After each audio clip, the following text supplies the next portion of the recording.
Hello everyone, welcome to my channel. This is Millie Globe, and so I want to talk about something I've been seeing all over. It's this idea that white women are jealous of black women, and before people get defensive, I don't think jealous always means hurtful or intentional, though there are some white women that are hateful, and their jealousy is from hatred and racism. I think it's a lot, and I think a lot of it it's subconscious, it's discomfort, it's comparison, it's conditioning clashing with confidence. Because if we are being real, black women are raised very differently. A lot of us are taught early on that the world is not going to protect us, cuddle us, or make space for us. So we learn how to speak up. We learn how to advocate for ourselves. We learn how to be resilient, how to keep going even when things are unfair, and how to show up fully as ourselves without waiting for permission. And this I can get where the white women are so jealous about. And I hope you watch this video until the end to get the real story. And don't forget to like, comment, and subscribe. So yes, I was instantly infatuated and fascinated with Black people because I believe that they were God's favorite. God spent a little bit more time creating them and put a little bit more love into creating them. So yes, I believed they were the superior race, and going forward in life with that mentality, I just always loved Black people. I always wanted to be around them. I always just thought they were the coolest people. And I was fortunate enough to grow up in a fairly diverse area. So I had many Black friends. Most of my friends were Black or people of color. And I was very quickly exposed to Black music and Black talent. Something that my mom really instilled in me was that white people were jealous of Black people because they were so multifaceted and multi-talented. They could sing, they could dance, they can act, they could, make a house a home, they can cook, they can clean. Like, there's literally nothing that Black people can't do. Like, they are multifaceted, they are multi-talented. And it made sense to me as a little kid that, that was what racism was. It was jealousy. Let's be real. Racism 100% stems from jealousy and envy. And just, I think people who are racist usually have an insecurity within themselves that they have to spew this hatred onto to other people, because it just doesn't really make sense. Racism doesn't make sense in my eyes. Braids or wear native African clothes. If we go and have an aggressive tan, we are never going to be questioned. That's white privilege. And that's why we can freely copy Black women for everything they naturally are and reap benefits and even get praised on top of what another person's discrimination is all about. So how can we comfortably sit and be like, I'm wearing braids because it's only hair? No, it's not only hair. It's another person's daily struggle because it's their culture and they're not free to express it. Meanwhile, you, Karen, and you, Becky, you go out, wear the braids, get praises, and absolutely do nothing against the discrimination Black women go through. That's the acceptance of compliments. That's when we are getting those compliments without correcting that, oh, thank you. This is actually a Black hairstyle. This is actually, we are not even ready to question our own white privileges. That's why we are labeling it only hair, so that we can comfortably culturally appropriate another person's identity. We are using these statements to make ourselves comfortable while we know that we are doing the wrong thing. We know, deep down we know, we just don't want to say it out because we want to reap the benefit. So Black women don't always wait for permission. They don't always wait for things to fix themselves. And that kind of strength, that kind of self-assurance stands out, especially in society where so many women, especially white women, are socialized to be quiet, agreeable, soft-spoken, non-confrontational. A lot of them are taught that if you're too loud, too confident, too ambitious, you're not being like a lady, and you're not even being feminine enough. So when you see Black women doing all of those things unapologetically, it disrupts what they were taught. Black women don't usually have the luxury of shrinking. We don't get rewarded for being small or silent. If anything, we are forced to be strong, and that strength shows up in how we talk, how we move, how we love ourselves, how we achieve things. We celebrate ourselves loudly.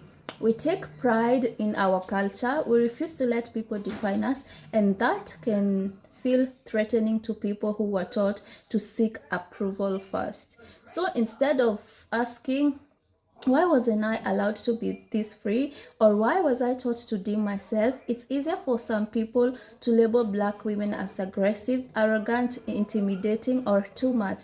But let's be clear, confidence is only seen as a problem when it comes from people or society already tried to humble.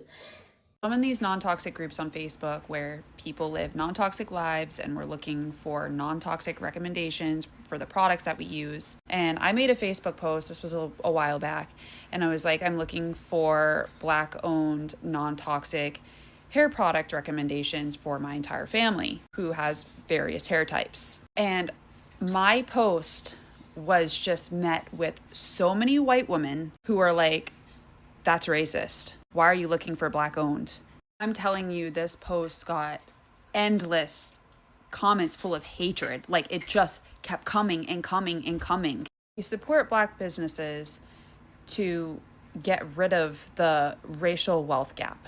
Like, it's seriously the least that you can do. It's the easiest thing that you can do. So I was like talking with these people in the comments, and they're coming at me and they're attacking me. And it brought out a side of me that I'm not proud of. I called them what they were. And basically, my entire post got taken down. And so I didn't get any answers. But if this isn't a really good example of how white people don't want Black people to succeed, I don't know what is. And so if you have any good recommendations for non-toxic products in general that are Black owned, I would love for you to drop them in the comments, because I did get a couple of answers, but the post got taken down so suddenly that I couldn't write them down. And then some that we found that we ended up trying just didn't work out the way that we hoped. We have hair types ranging from 4A to C and hair like mine. But I'm always looking for Black-owned businesses that I can support in general, and products that are non-toxic are a big plus. I just have to make this video. So I am on Black TikTok, and it's probably because of the posts that I like, the posts that I repost, the comments that I make, the content that I've built brick by brick in my For You page, which is mostly standing up against white people. And honestly, the algorithm probably believes that I am Black. And here recently, after Donald fucking Trump has caused so many, especially these pasty ass, wrinkled ass, sunburned ass, SPF 50 ass wearing ass white women, to come on this internet and say the most egregious, disgusting things that I have ever heard in my life. I just want to say, I now understand why none of us can be trusted. I now understand why y'all don't trust anybody, why you don't feel like you can accept any of us into your space, into your heart, because time and time again, white people continue to show out because they are so jealous that they do not possess the divine DNA. They do not possess the melanin that we all know is a God particle, a great transmuter, alchemy. They know that subconsciously, consciously, whether or not the deep-rooted hate was instilled by them through generations. The originators of whitewashing and oppressing Black people, which I guess has been for fucking ever, they knew through science, through studying the difference in DNA and even bones before DNA was a thing, that Black people possessed the God particle, melanin, something that no one else possesses that is white. And they are so jealous that they cannot stand it. They can't stand it. They hate themselves. They wish they were black. They wish they were black. That's why they have to claim everything that black people did, because they wish they were black. And let me leave you with this also. Recently, I saw a video by a young black man, and he said that some of the racist things or things that have given him black fatigue, he named the fact that white men in the gym will say, "I wish I had your build." And he said, whatever the fuck that means. I'm gonna tell you what it means, because I've had a lot of white men that I thought were not racist at all, like that I didn't even think about it, you know.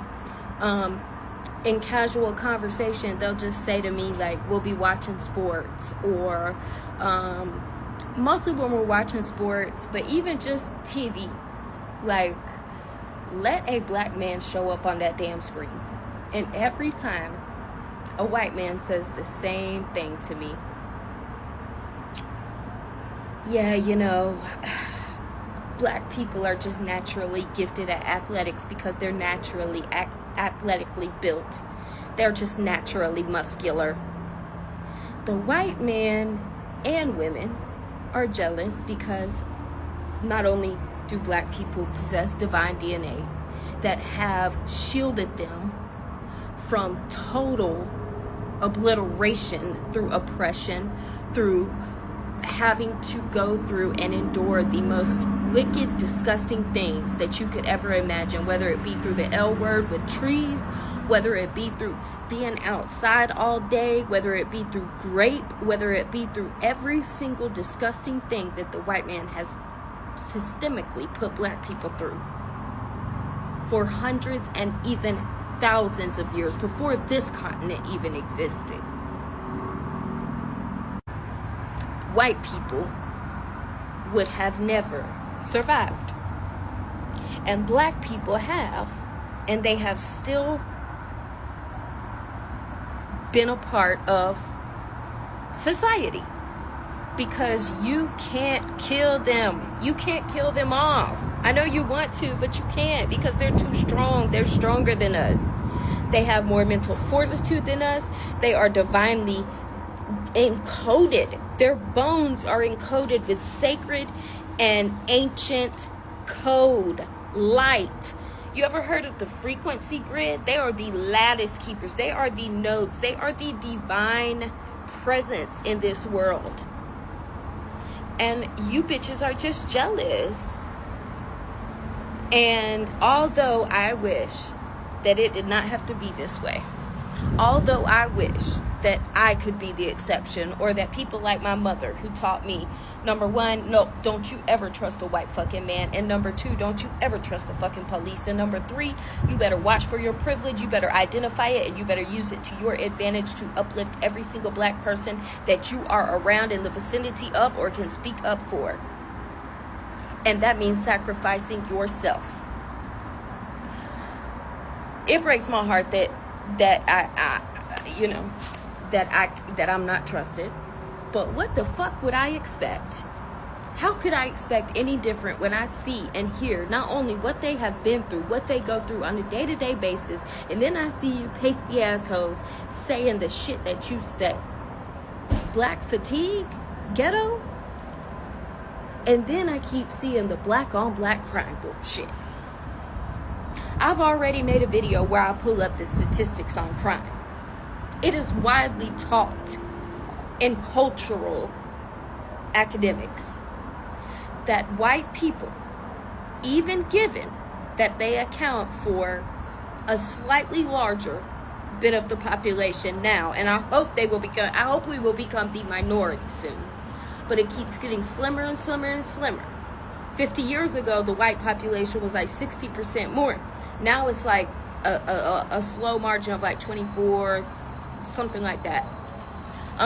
But white people, even considering that there are more white people in this country, and that the police do not police white people the way they do black people, white people still commit more crime than black people in every single category of crime. But let's name the worst ones. SA, oh yeah, that's white men. That's white people. especially their own children. Mass white people. Little Timmy over there with his fucking notebook.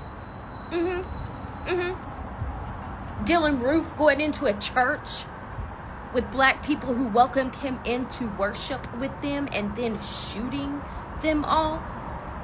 White people. White on white crime. White on black crime. Violence in general, domestic violence, all of that. Look it up. White people commit the most crime. And on top of that, they collect the most government assistance. And that is taking into account the fact that white people account for a slightly larger number of the population. So don't come to me with, oh, well, it's going to look like they commit more crimes because there's more of them. No, bitch. We're taking ratio into consideration. And we're also taking into consideration that white people are not profiled the way black people are. Do you know that I was arrested? I was arrested when I was 21 years old. I had so many blues, a cut thing that you drink out of, a little tiny baggie with residue of some sort in it. Do you know I was arrested and never searched?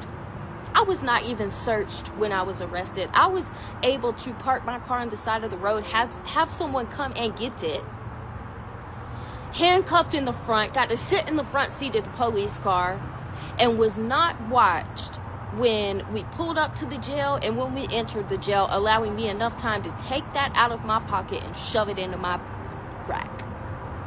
I was not even searched. So you cannot tell me that your statistics are true. See, this is what y'all do. Y'all whitewash shit and you lie. You blatantly lie. Look the shit up, educate yourself. Everything you believe that is true about this country is not.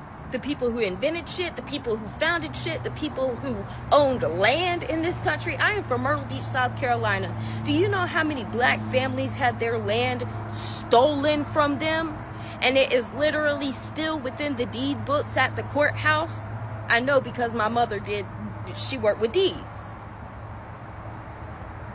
Y'all are valid, and I am so fucking sorry on behalf of every white out here. I'm so sorry. Damn, I hate y'all.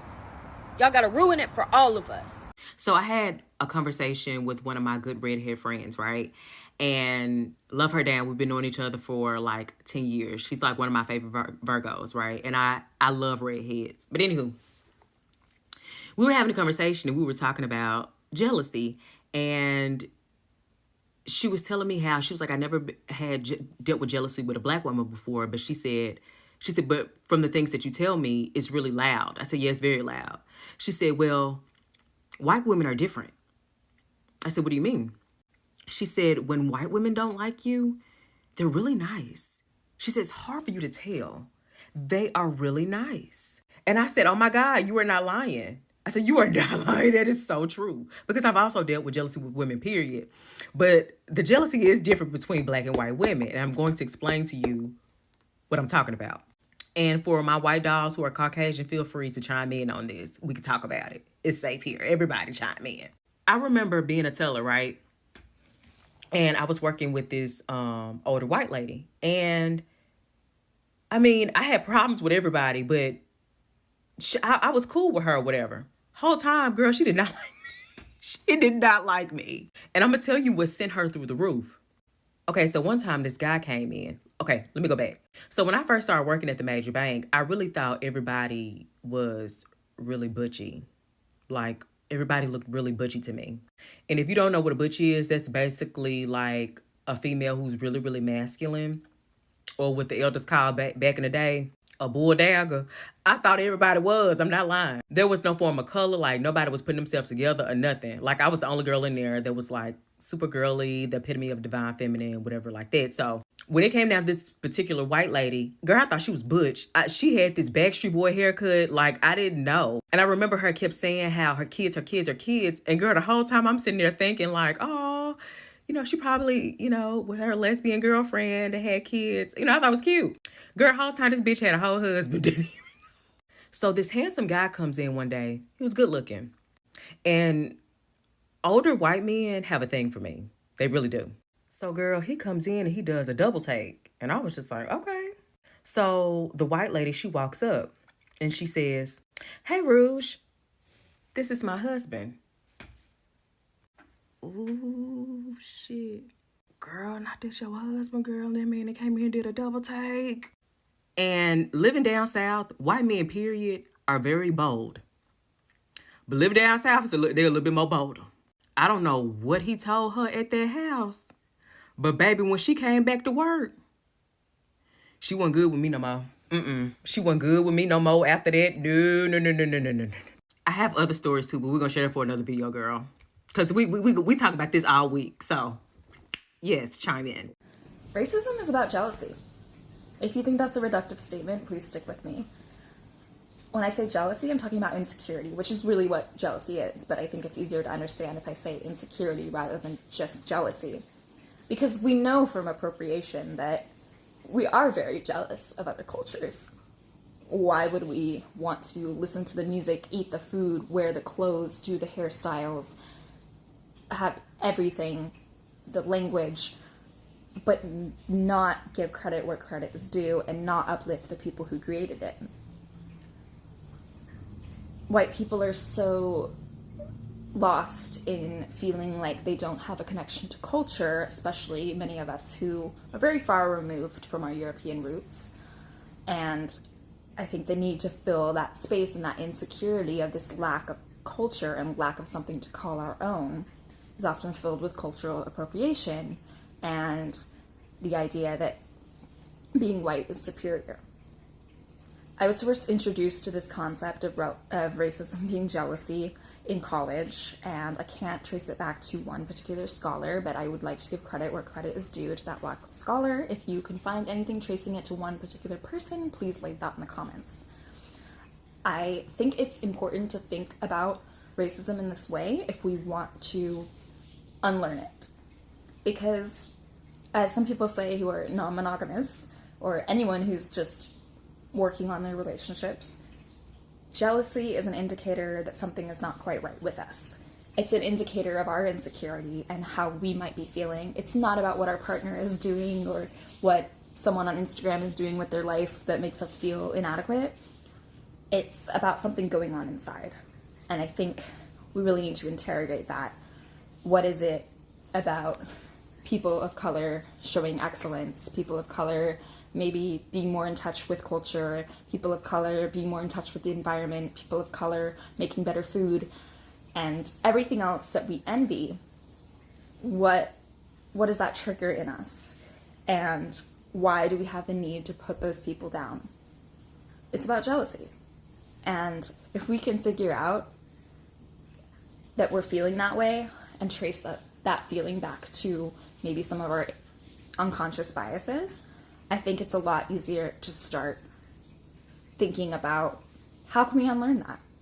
How can I feel secure in my identity as a white person who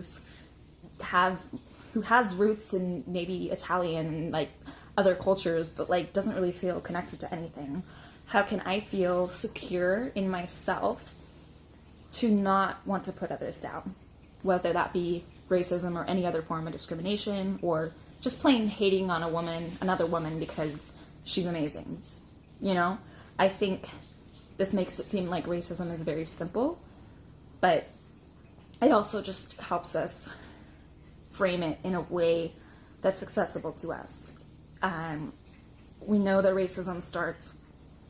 dismantling racism starts with individual work, and personal growth is all about thinking about the hard things about yourself and the things and parts of yourself that you don't like.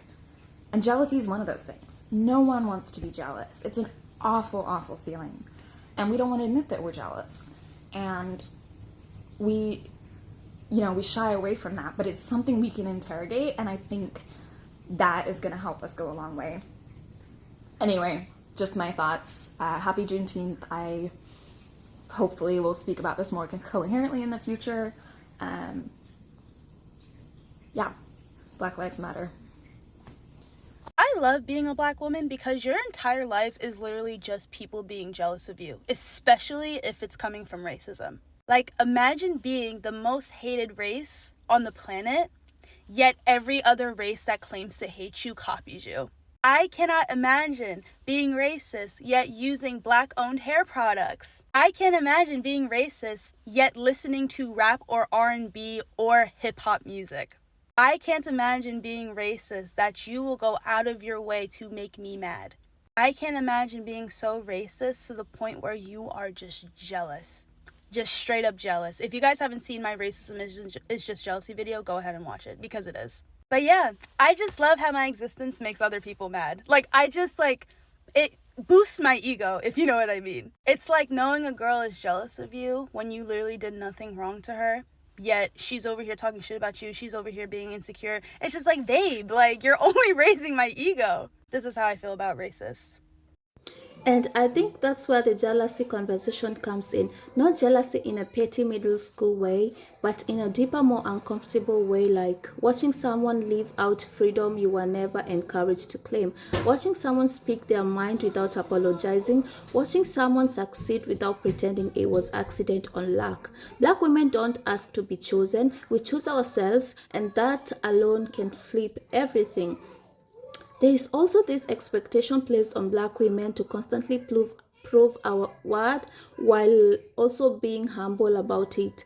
But when we stop performing that humility, when we stop cautioning our success to make other people comfortable, it exposes how much emotional labor we've been doing for everyone else.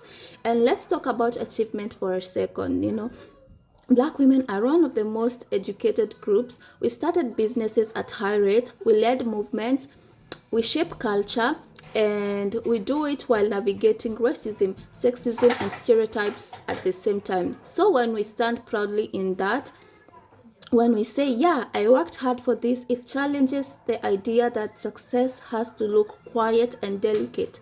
I don't think Black women are trying to intimidate anyone. We are just surviving and thriving in the only way that ever worked for us. We don't have the option to wait for approval or validation, and whether other communities see that, it forces them to confront how much of their own behavior is rooted in being palatable rather than powerful. So, no, this isn't about bashing white women. This is about acknowledging different social conditioning. Some women were taught to be protected, others were taught to protect themselves. And when those two experiences collide, misunderstanding happens. But the solution isn't resentment, it's reflection. Because Black women aren't too loud, we are hard. We're not too confident, we're self-aware, we're not intimidating, we're unshakable. And if that makes people uncomfortable, maybe the question isn't why Black women are like this, but why was I never allowed to be? And that's a really deep conversation. And yeah, so I love the fact that white women are coming out and agreeing and accepting and admitting, and it's cool seeing that. But yeah, so thank you everyone for watching this video, and I hope to see you in the next one. Don't forget to subscribe.